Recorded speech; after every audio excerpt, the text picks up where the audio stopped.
pasara si una fuerza irresistible chocara contra un objeto completamente inmóvil? No sé si muchos de vosotros conoceréis la famosa paradoja de Zenón, pero la verdad es que la respuesta a esta pregunta pues la tenemos prácticamente en la película que os voy a comentar esta noche. Para la paradoja de Zenón es una de las paradojas más famosas que hay, y que os dice pues prácticamente lo que os acabo de decir. ¿Qué ocurriría si una fuerza irresistible, es decir, si un objeto a gran velocidad, se encontrase con un objeto completamente inmóvil o a poca velocidad dentro de su camino y en dirección o en sentido contrario? Y muchas de las secuencias de la película que os voy a comentar esta noche, se puede decir que dan respuesta a la paradoja de Zenón. Buenas noches a todos, bienvenidos de nuevo a este pequeño rincón del cinéfilo. Y antes de poder empezar a describiros la película muy famosa que dio lugar a una saga también no menos famosa en la historia del cine, muy característica de los años 80 y que hace pocos años se renovó con una película en el 2015 realmente extraordinaria, una extraordinaria película de acción considerada como una de las mejores de la década, os tengo que decir esta noche que os voy a comentar la película nada más y nada menos que Mad Max Salvajes de la Autopista, realizada en 1979 por el director australiano George Miller. Esta saga fue la que precisamente dio fama al director y director también hoy en día polémico, llamado Mel Gibson. Es decir, a Mel Gibson también le conocemos por la película Arma Letal, otra película de acción del año 1987, dirigida por Richard Donner y coprotagonizada por Danny Glover. Pero no tiene absolutamente nada que ver con la película post-apocalíptica que os voy a comentar esta noche. George Miller tuvo para esta película un presupuesto realmente bajito. Aproximadamente creo que fueron unos 300.000 dólares, para una recaudación mundial de casi, creo que fueron 10 millones de dólares. O sea, no tuvo una recaudación excesivamente extraordinaria, pero sí lo suficiente como para generar una secuela que, paradójicamente además, pues es más famosa, que la propia película inicial, llamada Mad Max 2, El guerrero de la carretera. Pero Mad Max Salvajes de la Autopista, la primera en esta trilogía que tengo yo aquí en Blu-ray, que incluye las tres películas, la de Mad Max Fury Road, Furia en la carretera la tengo aparte, que incluye Mad Max Salvajes de la Autopista, la película que os voy a comentar esta noche, Mad Max El guerrero de la carretera y también Mad Max Más allá de la cúpula del trueno, cuya coprotagonista era precisamente Tina Turner, con aquel famoso tema We don't need another hero, no necesitamos otro héroe. Pero la película de Mad Max, Salvajes de la Autopista, además de tener un éxito realmente impresionante en el mundo entero, realizada en el 1979, pero que se convirtió posteriormente en un clásico en los años 80, fue la carrera que impulsó el estrellato totalmente a Mel Gibson. Mel Gibson en esta película pues tiene una cara de niño, es decir, de chaval prácticamente. No sé la edad que tendría Mel Gibson en esta película, pero a lo mejor no pasaba de los 25 años. Pero es una película muy de su tiempo en el sentido de que a finales de los 70 y principios de los 80 hubo una serie de películas post-apocalípticas, es decir, de un futuro distópico, incluyendo, ya os digo, Blade Runner, una serie de títulos, pero que Mad Max se diferencia de todos ellos porque bebe además de muchísimas otras fuentes cinematográficas. George Miller, debido, ya os digo, a ese pequeño, por así decirlo, ese pequeño presupuesto que tuvo al principio, tuvo que ingeniárselas para poder sacar a flote todo este proyecto. Y sobre todo el guión, porque el guión era extremadamente sencillo. Pero aquí está la inteligencia de George Miller. George Miller enfocó esta película como si fuera un western futurista, en el que los indios, evidentemente, han sido sustituidos por una serie de motoristas. Y además es que el héroe, precisamente el héroe, que es Max Rotastansky, o Roganstansky, o algo así, como se llama el nombre del personaje, que ahora le vamos a llamar directamente para no confundirnos, Mad Max, pues es el típico héroe solitario al final de la película. Acordaos, por ejemplo, de otras muchas películas de la historia del cine, por ejemplo, sin ir más lejos, Centauros del Desierto, John Ford, del 56, en el que John Wayne, un personaje que viene de la guerra de secesión, de la guerra civil norteamericana, no sabemos dónde ha estado, no sabemos cuáles han sido las experiencias que ha tenido, pero es un ser extremadamente solitario. Y que una vez que ha rescatado a Natalie Wood de las garras, de las manos de los indios, él desaparece, o eso es lo que se nos da a entender en la película. ¿Cuántas películas, por ejemplo, como en la trilogía del dólar de Sergio Leone, el personaje de Clint Eastwood pues no le conocemos prácticamente? Él aparece al principio de la película, es el protagonista, y al final de la misma desaparece, pero no sabemos nada de su pasado, de su futuro, de qué es lo que va a ocurrir, de dónde ha venido, cuáles han sido sus experiencias. Es decir, la figura del héroe solitario se puede decir que en esta película se forja. Es decir, lo que nos está dando George Miller, muy inteligente en su guión, escrito además por él mismo, es el porqué del comportamiento del típico héroe solitario cinematográfico. ¿En cuántas películas, os repito, ya os digo, nos hemos encontrado que un héroe que parece salido de la nada llega a un sitio? Muchas películas de Clint Eastwood, por ejemplo, El jinete pálido, no sabemos nada de su pasado, no sabemos quién es, no sabemos su nombre o si realmente se llama así, qué es lo que ocurrió en el pasado para que tuviese ese comportamiento. Pero en la película de Mad Max Salvajes de la Autopista podemos hacernos, digamos, una recopilación de el porqué del comportamiento del típico antihéroe americano o antihéroe norteamericano, en este caso australiano, porque la película es australiana. Pero esto yo creo que es extrapolable y extendible a todas las demás películas del cine, en la que hemos visto, digamos, al antihéroe o al héroe que realmente no sabemos dónde ha salido y por qué se comporta de la manera en que lo hace. Al principio de la película, Mel Gibson, es decir, Mad Max, es un policía del futuro, porque el primer cartelito que vemos en la película es unos pocos años antes, es decir, nos situamos en un futuro posapocalíptico, posnuclear o como lo queramos llamar, o un futuro cercano, en el que pues los policías, pues el cuerpo de policía ha quedado relegado pues a unos cuantos personajes que manejan muy bien los coches, parecen más conductores de automovilismo que otra cosa, y que evidentemente pues hay recursos como por ejemplo la gasolina que están empezando a escasear. En las demás películas de Mad Max ya vemos que efectivamente la gasolina ya escasea por completo y es un bien, al igual que el agua, es un bien que poco a poco se va agotando. Cosa que George Miller se está anticipando porque las reservas de petróleo hoy en día en el planeta Tierra están reduciéndose a límites estratosféricos. Dicen que puede haber petróleo aproximadamente como de aquí a 50 años y reservas de agua potable de aquí a 20 años. O sea, imaginaos que George Miller podría haber sido como una especie de infant terrible en lo que se refiere a adivinar elementos que pueden ocurrir en el futuro. Pero situándonos más en la película, hay una banda, evidentemente, de moteros que por las carreteras de Australia, pues, o por las carreteras de un país cualquiera del mundo, porque no se nos dice si efectivamente si es Estados Unidos, si es Australia, es decir, es un país indefinido y es un lugar indefinido, de ahí precisamente que la película tenga un carácter, como te digo yo, atemporal, porque no sabemos en qué época se está desarrollando. Le pasa lo mismo a la película de Calles de Fuego de Walter Hill, en el que Michael Paré, evidentemente un personaje con pasado pero que no lo conocemos, aparece para rescatar precisamente a la protagonista, a Diane Lane, y cuando ya la ha rescatado desaparece. Pues podría haber tenido perfectamente también el personaje de Michael Paré de Calles de Fuego, como el Ethan Edwards de Centauros del Desierto, como el Clint Eastwood de la trilogía del dólar, precisamente un pasado muy parecido al de Mad Max. Es decir, él vivía pues tranquilamente en una casita de campo con su mujer y con su hijo, y una serie de acontecimientos le hacen cambiar la mentalidad por completo y le transforman en un ser que no tiene nada que ver con el personaje que hemos visto.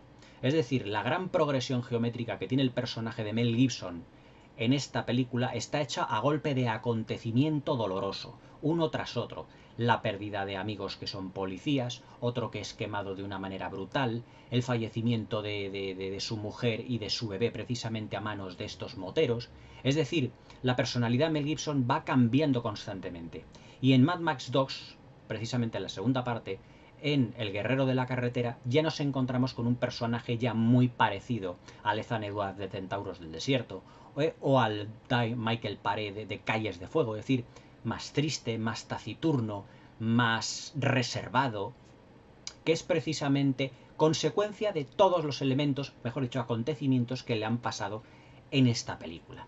Evidentemente, en este film tiene una serie de compañeros en el que no se puede decir que todos fallezcan, pero que digamos que al tratarse de un futuro posapocalíptico o un futuro indefinido, no hay prácticamente justicia, o sea, los villanos, los malos del film, las acciones que cometen están como resguardadas por una serie de abogados o de jueces corruptos que no les hacen absolutamente ni caso.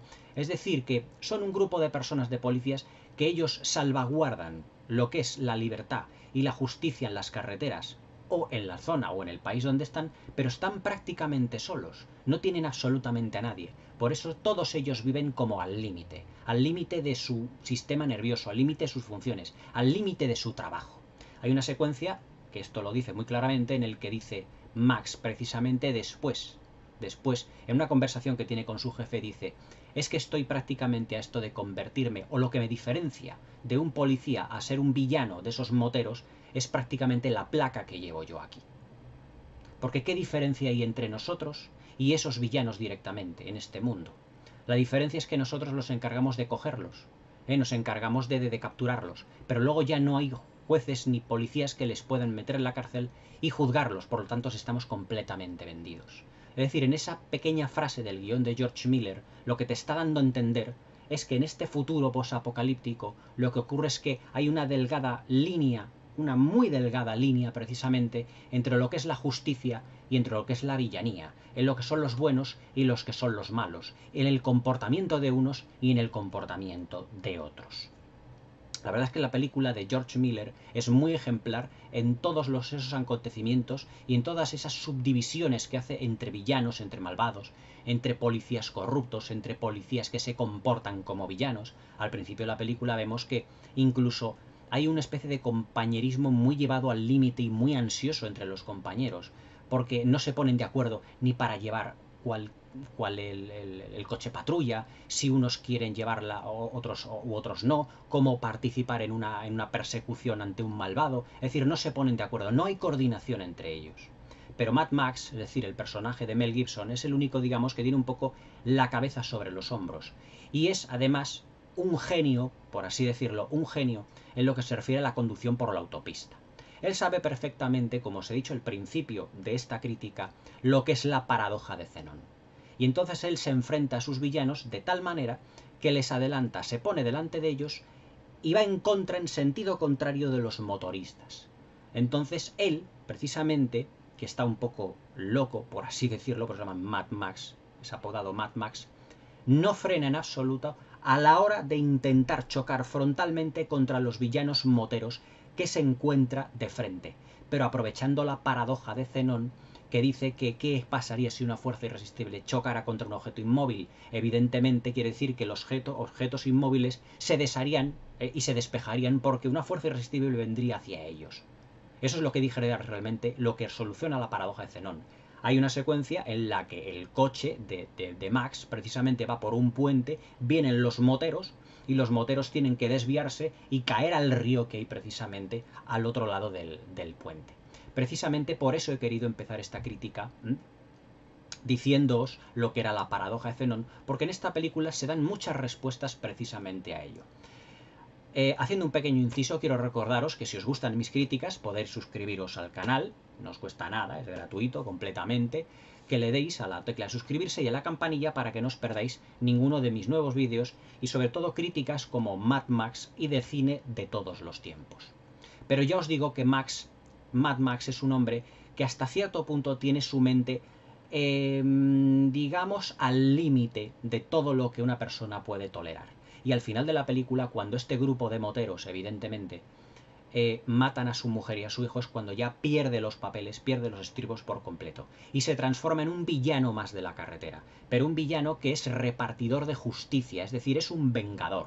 Un vengador que igual que el Michael Paré de Calles de Fuego, igual un vengador que el Ethan Edward de Centauros del Desierto, es decir, es el mismo prototipo.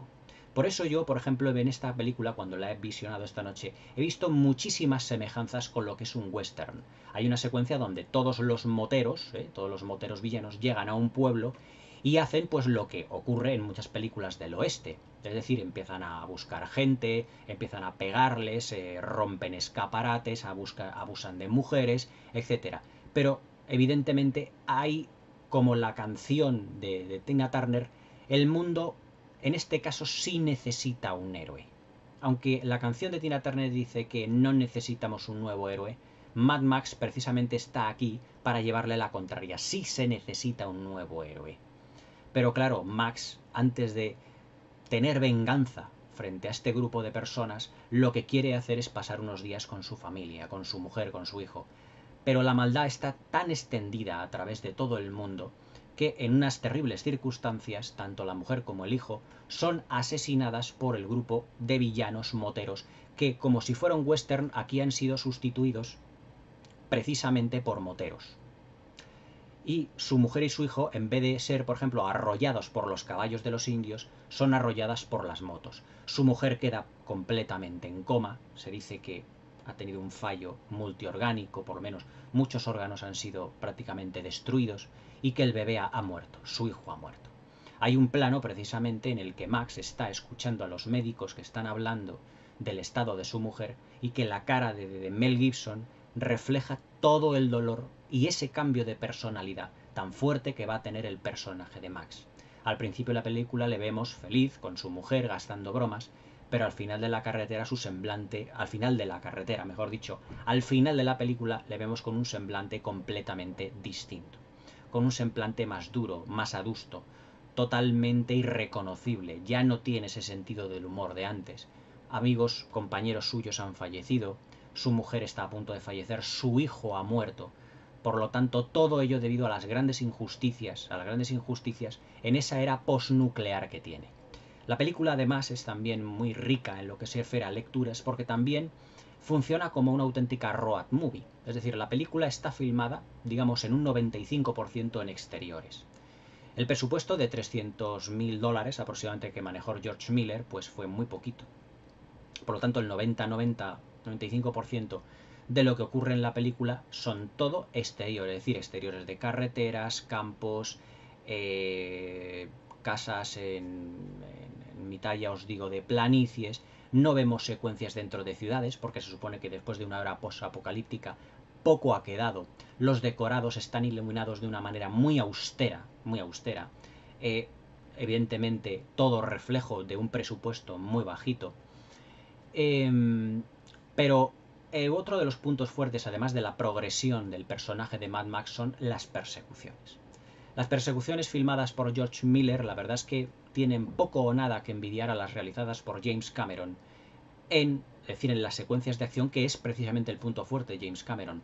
Todo lo que es el principio de la película, que nos sirve para presentar tanto a los villanos como a los policías de la película, es una gigantesca persecución totalmente llena de violencia. O sea, los coches de la policía, que no tienen coordinación ninguna, ya os digo, chocan contra autocaravanas, contra caravanas, contra postes de la luz, contra, ¿cómo os diría yo?, contra cabinas de teléfonos. En el 79 no sabía que iban a existir los móviles.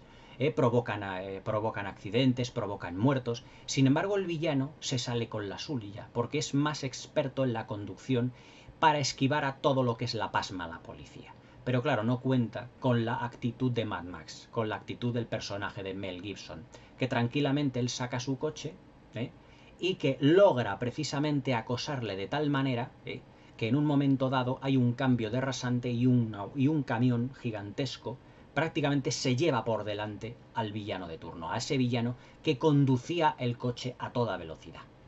Pero claro, la banda a la que pertenecía ese villano clama venganza frente al personaje de Mel Gibson.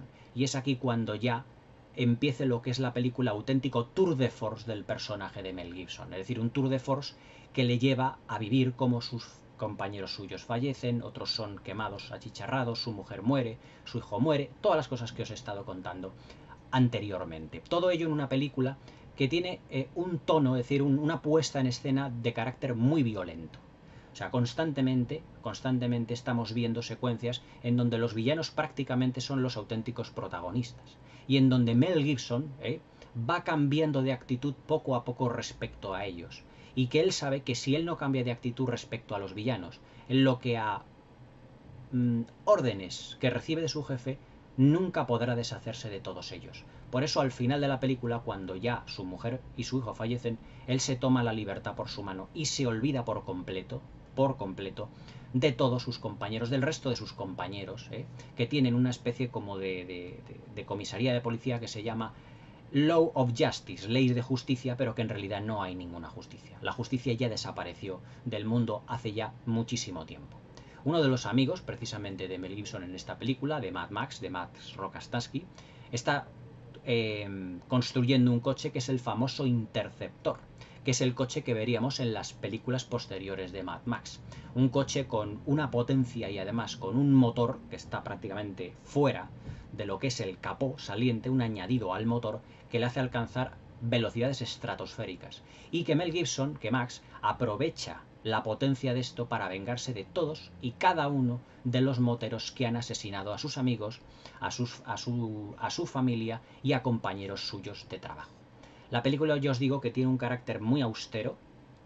Es una película con una puesta en escena en la que apenas hay banda sonora, todos son hechos descritos de una manera muy violenta y muy realista, sobre todo, por ejemplo, al principio de la película, cuando uno de los coches de policía atraviesa literalmente una caravana que se ha quedado parada en mitad de la carretera, todo ello filmado con un grado de violencia realmente espectacular. Y además que estos moteros, pues evidentemente, pues no atienden a razones. En el pueblo donde están, pues hay una parejita que arranca el coche y aprovechan para irse para que no les cojan. Pues van detrás de ellos, a él le dan una paliza prácticamente de muerte, a ella la violan no sé cuantísimas veces, esto no se muestra en la película, se sobreentiende evidentemente porque ella está muy asustada en todo momento y además con las piernas cerradas, lo que te da a entender que seguramente han abusado de ella. Es decir, es una violencia lo que hay soterrada y ambiental en toda la película de un grado importante. La película es no recomendada a menores de 18 años porque evidentemente es 1 hora y media de violencia muy exacerbada. Pero también es la historia de una venganza y la historia de un personaje que lo que hace precisamente es transformarse en ese héroe solitario que tantas veces Hollywood nos ha expuesto en otras películas. Yo digo, Calles de Fuego, la trilogía del dólar, Centauro del desierto, El jinete pálido, miles de veces. Pero que aquí en esta película es descrito en el personaje de Mad Max. ¿Por qué esas personas se comportan así? Y luego ya en la película posterior, en Mad Max 2, El guerrero de la carretera, ya reconocemos rasgos de los personajes que os he dicho, de John Wayne, de Michael Paré, de Clint Eastwood, pero claro, debido a los acontecimientos ocurridos en la primera película de Mad Max.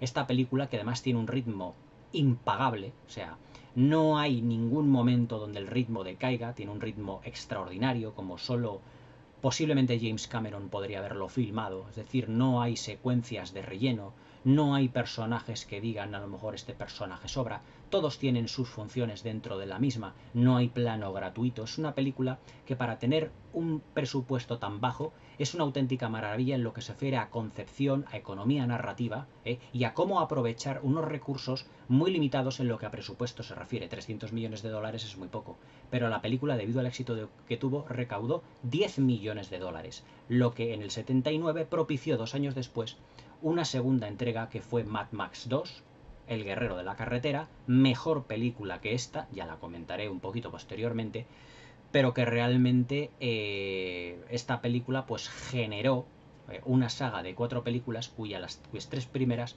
son pequeños clásicos de culto ya del cine de los 80. Mad Max ya pertenece a la cultura cinéfila pop de los años 70 y de los años 80 y que evidentemente su ritmo, su acción, su violencia todavía no ha sido superada. Solo la película que vimos hace poco en los cines, Mad Max Fury Road, protagonizada por Charlize Theron, es una película de acción realmente tan extraordinaria, con un montaje tan bien elaborado, que se nota que es como las de Mad Max, del mismo director, de George Miller, pero con un presupuesto muchísimo más potenciado. Yo no me acuerdo del presupuesto que tuviese Fury Road, pero a lo mejor estamos hablando de 100 o 150 o casi 200 millones de dólares. Esta película, Mad Max, Salvajes de la autopista, se hizo únicamente con 300.000 dólares. Pero sinceramente, para los pocos recursos que tiene, pero para lo elaborada que está y para el montaje trepidante que tiene, parece que tiene o que estaba hecha con un presupuesto mucho mayor. En mi nota personal, a Mad Max Salvajes de la autopista, pues yo la daría exactamente un 8. Porque aunque no es una película en lo que se refiere a redonda, en el aspecto, por ejemplo, de que le faltan secuencias de otros personajes como la mujer, que tuviese un un papel algo más desarrollado, es un personaje más estereotipado. El villano de turno pues se define con una serie de frases, también es un tanto maniqueo, pero lo que hay que reconocer es que es una película trepidante que nadie se puede perder. Un pequeño apunte de esta película. El villano, que está interpretado por el actor, a ver si está por aquí, no me acuerdo cómo se llama, no sé si llamaba Kyle Hughes o algo así, es el mismo villano de Mad Max Furia en la carretera. Lo que pasa es que, claro, 40 años más mayor. Y evidentemente la edad se le nota. Pero el villano es el mismo, es como si hubiese resucitado, después de la venganza del propio Max, o es como, ¿cómo os diría yo? Como si en el futuro se hubiesen usado una serie de técnicas para resucitarle, ¿no? Pero bueno, yo os digo que no os perdáis Mad Max Salvajes de la Autopista, ni toda la saga, porque realmente son películas muy notables. Puede que Bajo la Cúpula del Trueno sea un poquito la más flojita a nivel argumental, ¿eh? Me acuerdo aquella frase de 2 hombres entran, uno sale, pero la mejor de todas evidentemente es Fury Road, Furia en la carretera, y después esta, que fue la que dio origen a la saga, al menos desde mi punto de vista cinéfilo. Pero son todas películas que, digamos, todas las de Mad Max, las 4, se han ido convirtiendo en películas de culto y en pequeños clásicos del cine contemporáneo. Espero que os haya gustado la crítica. De nuevo, os invito a que os suscribáis al canal, que le deis a la campanilla para que no os perdáis ninguno de mis nuevos vídeos y mis críticas cinéfilas. Hasta mañana.